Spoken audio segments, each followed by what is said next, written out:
Bien, on va aborder enfin ce sujet des inégalités, qui est un sujet à tiroir, donc je vais essayer de pas me perdre. Et dans cette vidéo, la thématique, ça va être le libéralisme, puisque souvent, dans les débats, c'est oulala, mais le libéralisme, c'est mal parce que ça crée des inégalités. Et les inégalités, c'est mal, comme chacun sait. C'est un sujet central, j'ai presque envie de dire, c'est le sujet de la guerre culturelle, hein, puisque le principe même des woke, c'est de lutter contre les inégalités. Les injustices sociales, c'est souvent repéré grâce à des mesures d'inégalité. Et pour ça, on a un livre qui est la Bible des inégalités, Le Capital au XXIe siècle, de Thomas Piketty, que j'ai chez moi, parce que le sujet m'intéresse depuis longtemps, mais que je n'ai pas réussi à lire. je le confesse. Donc de quoi je vais vous parler? Je vais vous présenter le résultat de mes recherches sur le libéralisme, et je vous garantis que vous n'avez jamais entendu ce point de vue ailleurs. Et ça devrait vous faire réfléchir. Et je dis pas que vous allez devenir ni libéral ni socialiste. Je dis ça va vous faire réfléchir sur ces questions-là. Vous allez avoir un point de vue, encore une fois, que vous n'avez pas entendu ailleurs. Hein. Donc n'essayez pas de deviner à l'avance ce que je vais dire. Hein. Mais avant, je vais vous présenter mon point de vue personnel sur le libéralisme. C'est juste pour expliquer que je suis ni pour ni contre le libéralisme, bien au contraire. Mais en tout cas, les reproches que je fais au libéralisme ne sont pas liés à la question des inégalités. Mais c'est pas pour autant que je suis un libéral. Mais en même temps, j'ai des affinités avec les libéraux. Et je vais vous expliquer pourquoi. Vous allez comprendre, notamment une fois que je vous aurai expliqué mon point de vue, quelles sont ces affinités avec les libéraux. Donc je commence par une présentation, mais vraiment très succincte du libéralisme. C'est un domaine, c'est immense, quoi. Mais on va dire, le libéralisme, il commence avec John Locke, et en fait, ça va être le cœur de ma critique du libéralisme, et ça va être complètement lié à la présentation que je vous fais juste après. Pour comprendre, il faut se remettre dans le contexte. Donc, on est en 1689, hein, quand John Locke écrit ces deux traités. On se situe après la guerre de 30 ans, guerre entre les catholiques et les protestants, guerre civile européenne, qui a fait énormément de dégâts, hein, qui a beaucoup traumatisé à l'époque. Donc les philosophes s'emparent de la question, et c'est là qu'ils réfléchissent à comment on va faire, qu'est-ce qu'on pourrait mettre en place pour éviter que ne se reproduise ce genre de problème. C'est là que démarre l'architecture de ce qui va devenir l'État moderne tel qu'on le connaît aujourd'hui, l'État-nation. J'en ai déjà parlé abondamment dans la chaîne. Le point de départ, finalement, c'est la liberté. Le libéralisme, hein, liberté. Le point de départ, c'est le libre arbitre. Donc on est encore dans une question religieuse. Pourquoi je dis que c'est religieux, l'histoire du libre arbitre? Parce qu'à l'époque, le libre arbitre vient du christianisme. La notion de libre arbitre, pour la petite histoire, pour ceux qui ne savent pas, hein, le libre arbitre, en tout cas, tel que nous on le connaît aujourd'hui, il y a d'autres notions. Je ne vais pas rentrer dans tous ces détails, sinon j'en finirai jamais. Mais la notion de libre arbitre a été inventée, écoutez bien le terme, inventée, ou récupérée, si vous voulez, par Augustin d'Hippone, père de l'Église, pour répondre à la question du mal. La question du mal, c'est « Mais si Dieu est bon, pourquoi le mal existe sur Terre ?» Ah ben, Augustin, il dit « Ah ben, c'est parce qu'il y a le libre arbitre et on utilise mal le libre arbitre. » Mais l'idée, donc, qui est la norme à l'époque de Locke, c'est que l'homme est libre, libre de choisir. Il dispose du libre arbitre. Et comment ça fonctionne? Eh bien, c'est qu'il a une conscience qui lui permet de choisir et il a une raison. Il fait usage de sa raison pour choisir. Et c'est ça qui lui donne son libre arbitre. Le problème, c'est qu'aujourd'hui, on sait que, oui, on raisonne dans notre tête, mais ce n'était pas la raison telle que les philosophes des Lumières l'envisageaient à l'époque. En fait, aujourd'hui, on sait que la raison, en fait, elle n'est pas si raisonnable que ça, quoi. Elle est liée... c'est pas la raison mathématique, si vous voulez. Elle est liée à des pulsions, elle est liée à des heuristiques, des simplifications du monde, etc. Donc, en fait, on est très peu rationnel, en vrai. D'une part. D'autre part, la conscience, alors, effectivement, on dispose d'une conscience, mais c'est beaucoup plus compliqué. Aujourd'hui, on sait que, notamment l'expérience de Libé, qu'en fait, nos choix sont faits de manière subconsciente, et notre conscience ne fait que, quelque part, observer les choix qui sont déjà faits, et on ne sait pas comment, on ne sait pas d'où ça vient. Donc ça pose des gros problèmes sur les fondements du libéralisme, qui a tout fondé justement sur le fait que nous sommes des êtres rationnels qui choisissons en connaissance de cause. C'est pas le cas. Donc ça, en fait, c'est mon plus gros grief avec le libéralisme. Alors, si vous discutez avec des libéraux, il y a aussi la notion des droits naturels. Alors, bon, moi, droit naturel, je sais pas ce que ça veut dire. Hein. Il y a les droits pour lesquels on se bat, mais c'est tout. Les droits, il n'y a pas de droit naturel que la nature nous a donné. Donc, le mot naturel, en fait, me dérange. Mais bref. Donc parmi ces droits, et eux, ils fondent leur théorie sur le principe de non-agression. Alors c'est une branche du libéralisme qui est plus tardive, mais qui découle pour moi du même problème qu'il y a avec le libéralisme, c'est-à-dire, oui, c'est bien le principe de non-agression, mais si quelqu'un vient et qu'il te tue, le principe, voilà, c'est qu'une idée, en l'air, quoi. Hein. Ça va pas te protéger contre les balles. Hein. Et donc on est obligé d'agresser quelqu'un pour l'empêcher d'agresser une autre personne. Donc pour moi, ce principe, il est autocontradictoire. Mais je m'égare. Bon. L'autre souci, l'autre grief que j'ai avec le libéralisme, il est plutôt culturel. C'est-à-dire qu'il fonde une culture de l'individu. Et ça, c'est super pour les États parce que en face des États, il n'y a plus que des individus atomisés et donc c'est bien plus tranquille pour les contrôler. Et en plus, ça participe, je dis bien participe, hein, je ne réduis pas la question à ça, mais ça participe apparemment de manière assez importante à la question du déclin de la fertilité. Donc il y a potentiellement d'autres facteurs. On sait que le déclin de la fertilité, la dénatalité est liée à l'urbanisation, mais c'est aussi lié à la culture libérale. Je vous explique pourquoi. Et évidemment, je considère que la dénatalité est un problème. Hein. Si on est en dessous du seuil de renouvellement, soit des peuples entiers disparaissent, soit, si ça s'applique à l'humanité entière, hein, si on dit que le libéralisme est un bon système et qu'il faut l'étendre, à la fin, ça va poser problème. Et le problème que ça pose est le suivant.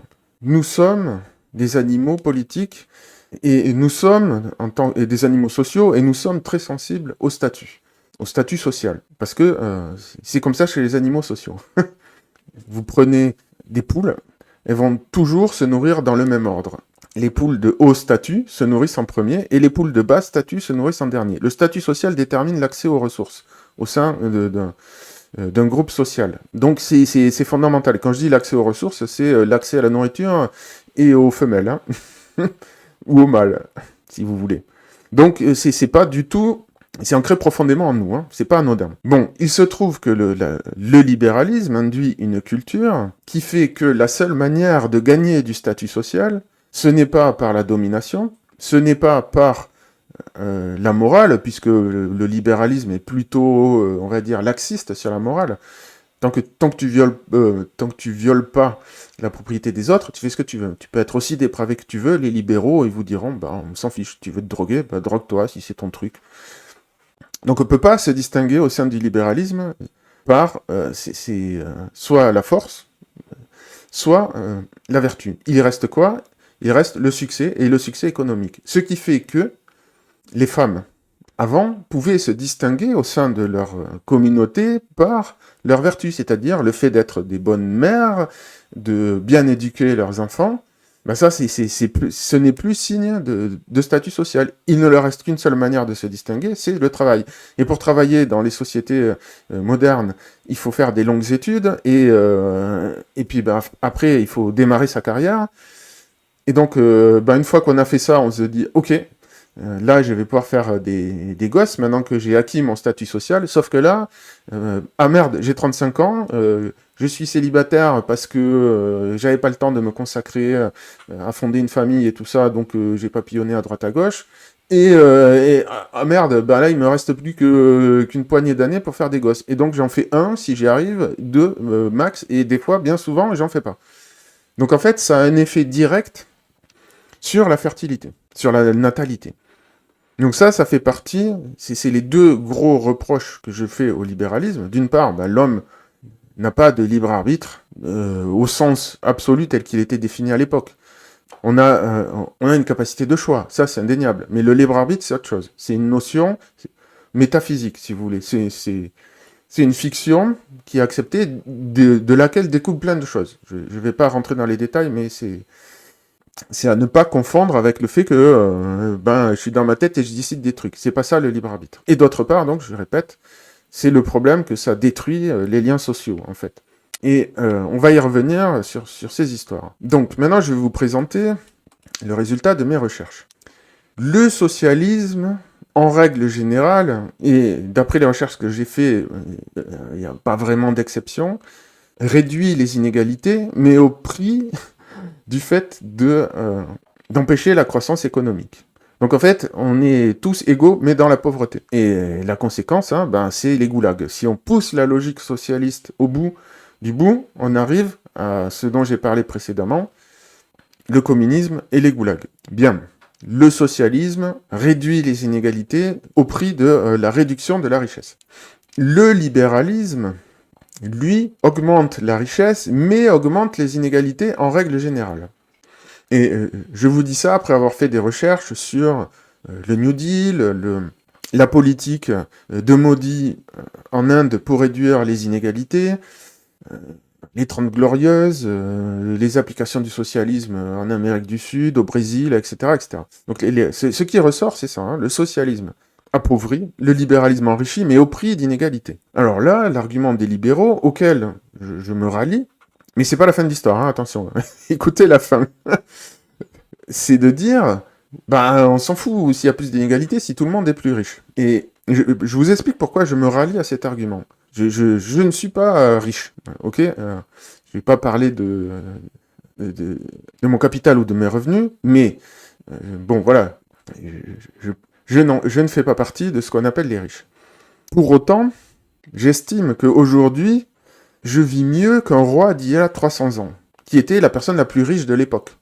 Alors, je dis pas pour un SDF en France, et encore, ça peut se discuter, mais disons pour une personne moyenne, et même pour une personne pauvre en France, les conditions de vie sont bien meilleures que celles d'un roi il y a 300 ans. On a accès à plus d'informations, plus de soins, plus de possibilités de tout, enfin, on meurt pas de faim en France, très peu, quoi. Enfin, moi, je connais pas de cas. Bon, bref, vous avez compris l'idée, quoi. On est bien mieux lotis, on a beaucoup plus de possibilités qu'à l'époque. Et donc, même s'il y a plus d'inégalités, alors à l'époque, il y en avait plus d'inégalités entre eux. Mais ce que je veux dire, c'est que même s'il y avait autant d'inégalités, je m'en fiche, moi, si je vis mieux que un roi d'il y a 300 ans en arrière. Donc, si c'est ça le résultat du capitalisme, ça me va. Bon, mais vous avez compris, c'est pas aussi simple, puisqu'en fait, il y a rarement des régimes purs socialistes ou purs libéraux. Et c'est là où on en arrive à la partie intéressante. Il y a donc ce qui s'appelle le socio-libéralisme, c'est-à-dire on mélange du libéralisme, donc flexibilité au niveau de l'emploi, on laisse faire le libre marché, la libre entreprise, mais en même temps il y a de la redistribution, c'est-à-dire des impôts progressifs. Et ça, on le voit, ça fonctionne dans certains pays, notamment les pays scandinaves.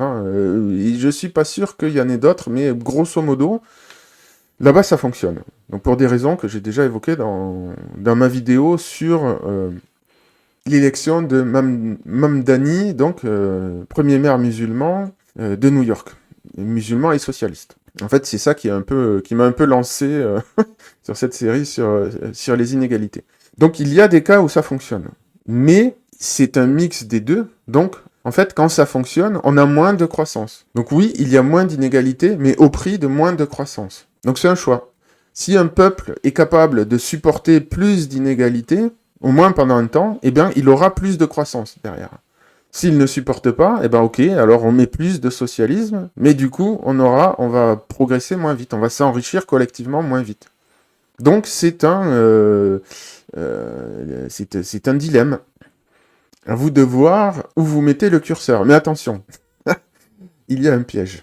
Donc déjà, à ma connaissance, vous n'avez jamais entendu ce discours-là. C'est-à-dire, oui, on peut réduire les inégalités, mais ça a un prix. Et en fait, c'est assez simple à comprendre. Le socialisme redistribue la richesse, mais avant, il faut la créer. Et pour la créer, le meilleur système dont on dispose, c'est les marchés, c'est la dérégulation, c'est le libéralisme. Et c'est le cas, par exemple, de la Chine. Le bond en avant, ils se sont ouverts aux marchés mondiaux. Donc ils se sont beaucoup enrichis. Ça a créé des inégalités.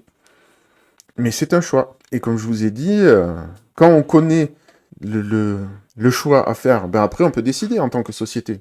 On peut décider où on met le curseur. Mais en général, c'est jamais expliqué comme ça. C'est soit le socialisme c'est bien, soit le libéralisme c'est bien. Il y a jamais le d'accord, mais est-ce qu'il n'y aurait pas un petit peu des nuances de temps à autre. C'est toujours, on nous présente toujours ça de manière binaire. Donc c'est le premier niveau de la pensée, voilà. C'est le libéralisme c'est bien, c'est le mieux, on veut rien entendre d'autre, ou le socialisme c'est bien, c'est le mieux, on veut rien entendre d'autre. Donc ça c'est la pensée binaire. Puis après il y a la pensée linéaire, voilà. C'est un peu ce que je vous présente là, de dire peut-être que on peut choisir l'équilibre qu'on va mettre entre les deux, mais ça s'arrête pas là. Il y a un piège. Donc ça, en fait, c'est quand le mélange socialo-libéral fonctionne. Le problème, c'est que le même mélange peut ne pas fonctionner. On peut faire un mélange de socialisme et de libéralisme et avoir le mauvais côté des deux, c'est-à-dire faire baisser la croissance et faire augmenter les inégalités. Alors que quand ça fonctionne, c'est l'inverse. On augmente la croissance, mais on fait baisser les inégalités. Et, je répète, il y a un cas où le mélange des deux ne fonctionne pas. Et vous avez compris, ce cas, c'est la France. Je pense que la France, c'est même l'exemple archétypal. Alors, c'est pas pour faire du chauvinisme inversé. Faudrait comparer avec les autres pays où ça ne fonctionne pas. Mais je pense qu'on n'est pas mauvais. Je pense qu'on n'est pas mauvais, qu'on a réussi à prendre le pire des deux. Donc, en fait, quand les libéraux disent « c'est la faute au socialisme », ils ont raison. Et quand les socialistes disent « c'est la faute aux libéraux », ils ont raison. En fait, c'est inextricable, ce truc-là. Parce que le problème, il vient pas de là. Il vient du mauvais mélange des deux. Et j'insiste, le mélange des deux a l'air de fonctionner plutôt correctement dans les pays scandinaves. Donc, ils ont une croissance pas aussi forte qu'ils pourraient avoir, mais ils ont pas trop d'inégalités non plus. Voilà. Nous, c'est pas la même chose. On n'a pas de croissance, mais on a des inégalités qui augmentent. Je répète, parce que je veux que ce soit clair. Et qu'est-ce qui fait la différence entre les deux ? Bon, c'est mon point de vue, vous pouvez le contester, bien évidemment, mais semble-t-il, c'est la lourdeur administrative. C'est ça qui fait que dans un cas, ça va fonctionner. Et la transparence. Et vous avez compris, en France, c'est pas le cas. En gros, c'est l'État obèse. Donc là-dessus, je rejoins les libéraux. C'est pour ça que je me considère allié au libéralisme, ce que je vous disais en préambule. Je suis pas un libéral, en tout cas, je n'adhère pas aux thèses, aux axiomes libéraux. Néanmoins, je les rejoins dans le fait qu'on a un problème avec l'État socialiste. Et j'y reviendrai dans d'autres vidéos sur le problème de la France. Mais en gros, trop de bureaucratie, trop de CERFA, trop de règles à la con. C'est pour ça que trop d'impôts, trop de propagande, trop de CERFA. Quand je dis propagande, la vidéo récente que je vous ai fait sur le travail, sur l'idéologie du travail, ça rentre là-dedans. Trop d'impôts, ça tue la compétitivité économique. Donc si on ne crée plus de richesse, on n'en a plus à distribuer. Et trop de CERFA, c'est la lourdeur administrative. Et d'ailleurs, on voit bien en ce moment que le pays en Argentine, il applique un remède de cheval libéral et ça fonctionne, ça recrée de la croissance, ça diminue la pauvreté. Donc pour moi, tous ces débats sur le socialisme et le libéralisme sont des faux débats. L'éléphant dans le couloir, c'est l'État, qui est à la fois libéral et socialiste quelque part, puisque ils font des accords de libre-échange à droite à gauche, et ils s'occupent aussi de la redistribution. Donc ils jouent sur les deux tableaux. Et l'autre point aussi sur lequel je suis en accord avec les libéraux, c'est que je suis pour la liberté et le mérite. même si je ne les rejoins pas sur les fondements philosophiques. Voilà. Donc j'espère que je vous ai bien brouillé la tête, mais bon, plus sérieusement, que je vous ai donné à réfléchir. Que je vous ai proposé un point de vue différent de celui auquel vous êtes habitué, qui est moins manichéen que les discours habituels qu'on entend souvent en France. Et je vous disais en préambule que le problème du libéralisme, tel qu'il a été pensé, c'est que justement, il aboutit à de l'individualisme, et l'individualisme donne le pouvoir à l'État. Parce qu'il est en face. Un individu ne peut pas lutter contre l'État. Et en plus, l'État social détruit les solidarités familiales, puisque il va vous donner la retraite, l'État. Puisque, si vous tombez malade, l'État va s'occuper de vous. Vous n'avez plus besoin de famille. Avant, les gens se rabattaient sur la famille ou sur leur corporation, s'ils avaient un problème dans la vie. Donc, ça créait des solidarités naturelles entre les gens. Et ils s'entraidaient. Le système social a toujours existé, sauf que c'était les gens qui le faisaient entre eux. C'était à échelle humaine. Le libéralisme, associé à l'État, a détruit tout ça. Alors même que le libéralisme prétend combattre l'État. L'État qui prend trop d'impôts, qui met trop de régulations, tout ça, c'est pas faux. Mais il y a l'autre versant. Le libéralisme n'est pas en mesure de contrôler le Léviathan. Même, c'est plutôt le contraire, il le favorise, puisqu'il éclate la société derrière, en individu. Donc, qu'est-ce que le Léviathan a fait? Le Léviathan, c'est l'État, hein, c'est Hobbes. Voilà, le Léviathan de Thomas Hobbes.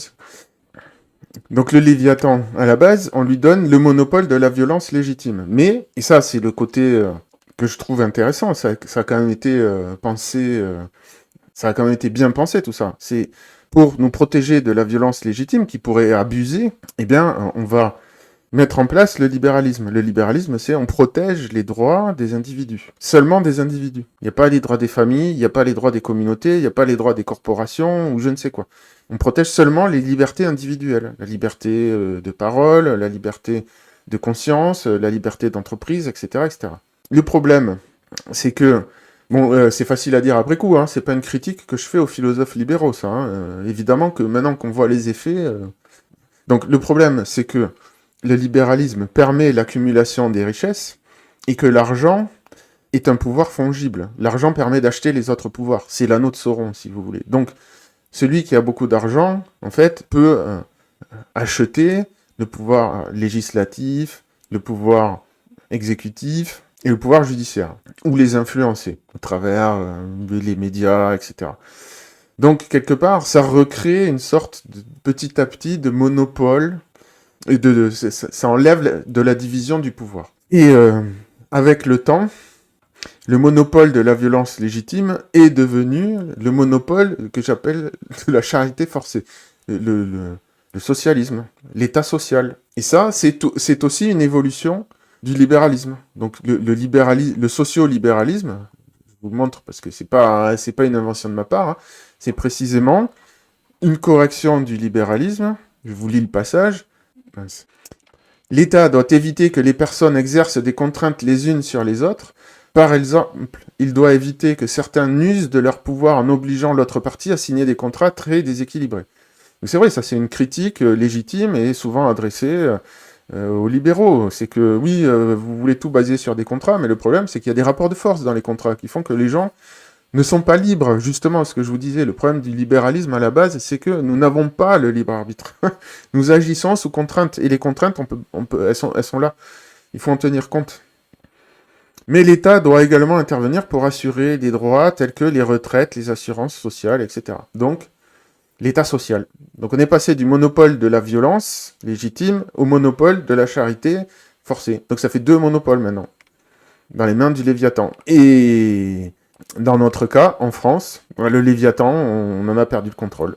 Donc on a un État qui a pris la main complète sur la société, qui impose son agenda bureaucratique, toujours plus d'impôts, toujours plus de bureaucratie, toujours plus de contrôle, toujours plus d'État. Si vous regardez, quasiment tous les débats politiques, c'est quel nouvel impôt on va pouvoir inventer pour sauver la situation. Et ça, ça fonctionnera pas. Je vous le dis. C'est ma conviction. Donc voilà ce premier volet sur les inégalités, donc par rapport à la question du libéralisme. Donc vous avez bien compris, j'espère. Je ne suis ni pour ni contre, bien au contraire.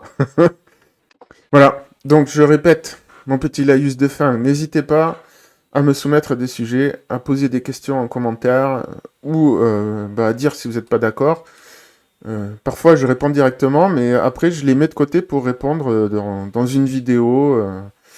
AMA. AMA, c'est Ask Me Anything. Ça remplace les FAQ, pour ceux qui ne sont pas au courant. Donc je ferai une vidéo AMA bientôt.